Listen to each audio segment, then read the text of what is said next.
Bismillahirrahmanirrahim. Assalamualaikum warahmatullahi ta'ala wabarakatuh. Jadi kita akan sambung lagi pada video kita yang lepas tentang sirat ataupun titian.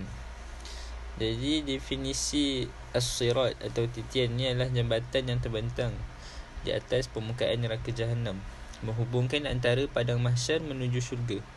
Ia adalah jambatan yang wajib dilalui oleh setiap manusia. Jadi kita tak boleh lari lah, memang kena lalu kat sini. Jadi apa sifat-sifat ataupun gambaran as-sirat ni? Jadi kita boleh tengok pada hadis-hadis Nabi SAW tentang gambaran as-sirat. Antaranya sirat ni lebih tipis ataupun lebih nipis pada rambut dan lebih tajam daripada pedang. Jadi cuba kita bayang macam mana kita nak lalu. Yang kedua, licin dan menggelincirkan. Ia sangat bahaya sehingga siapa yang melaluinya boleh tergelincir dan jatuh dalam neraka. Ia dihiasi dengan besi-besi pengait, kawat berduri dan cangkuk dari api yang akan menyambar dan mencederakan orang yang melintas sesuai dengan kadar amal mereka. Bentuknya digambarkan seperti duri pohon sa'dan yang sangat tajam. Jadi ada lebih kurang 6 keadaan manusia ketika melalui sirat. Kelajuannya bergantung kepada amalan mereka. Jadi yang pertama, secepat kilat. Yang kedua, secepat angin. Yang ketiga, secepat kuda yang berlari kencang. Yang keempat, berlari. Yang kelima, berjalan. Dan akhir sekali, ada yang merangkak. Dan yang paling teruk, ada yang tersambar oleh cangkuk api lalu jatuh dalam neraka. Allahu Akbar.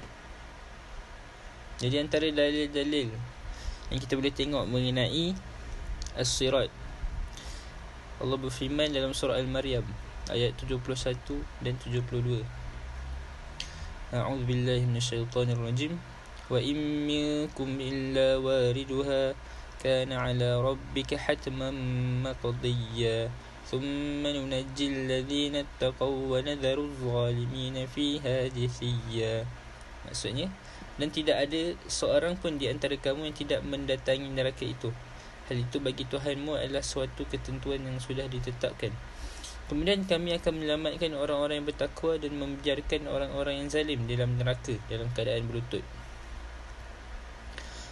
Jadi ayat ni menunjukkan keharusan melalui sirat di atas neraka.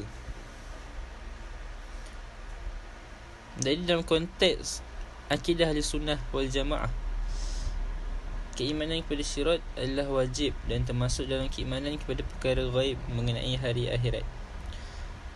Umat Islam wajib mempercayai kewujudan sirat yang hakiki sebagaimana yang diberitakan oleh Rasulullah SAW dalam nas-nas sahih. Jadi keyakinan ini akan melahirkan rasa gerun ataupun takut pada azab Allah dan mendorong manusia untuk sentiasa istiqamah di atas jalan yang lurus, iaitu agama Islam di dunia ini, agar diberi kemudahan dan keselamatan ketika melintasi titian yang sangat mencabar ketika akhirat kelak.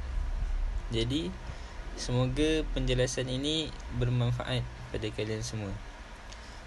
Sekian, terima kasih.